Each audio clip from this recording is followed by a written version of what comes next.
بسم اللہ الرحمن الرحیم۔ السلام علیکم ناظرین کرام۔ حضور صلی اللہ علیہ وسلم کی پھوپھی اور حضرت حمزہ رضی اللہ عنہ کی حقیقی بہن حضرت صفیہ رضی اللہ عنہا کی تقریباً 60 سال کی عمر شریف تھی، جبکہ غزوہ خندق کے موقع پر حضور صلی اللہ علیہ وسلم نے سب مستورات کو ایک قلعہ میں بند فرما دیا تھا اور حضرت حسان بن ثابت رضی اللہ عنہ کو بطور محافظ ان میں مقرر فرما دیا تھا۔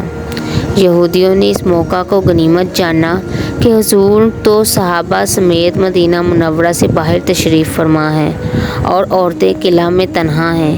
اس خیال سے یہودیوں کی ایک جماعت نے عورتوں پر حملہ کا ارادہ کیا اور ایک یہودی حالات معلوم کرنے کے لیے قلعہ پر پہنچا۔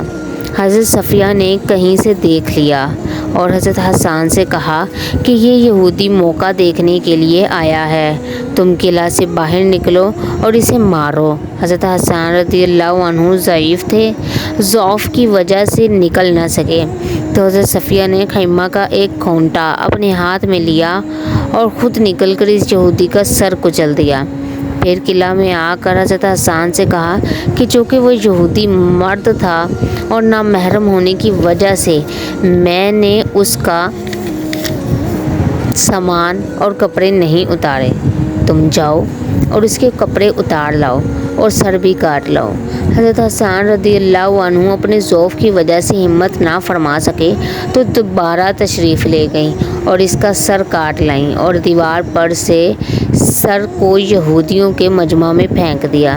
یہودیوں نے اپنے مجر کا سر کٹا ہوا دیکھا تو سہم گئے اور کہنے لگے کہ ہم نے غلط سمجھا ہے، محمد رسول اللہ صلی اللہ علیہ وآلہ وسلم عورتوں کو بالکل تنہا نہیں چھوڑ گئے، ضرور ان کے محافظ بہت سے مرد بھی اندر موجود ہیں۔ ناظرین کرام، مسلمان عورت کا دین اور ناموس جب خطرے میں ہو تو مسلمان عورت بھی مقابلہ کفر میں اشداء علی الکفار کی تفسیر بن جاتی ہے۔ یہ ویڈیو آپ کو کیسی لگی؟ اپنی رائے کا اظہار ضرور کیجیے گا۔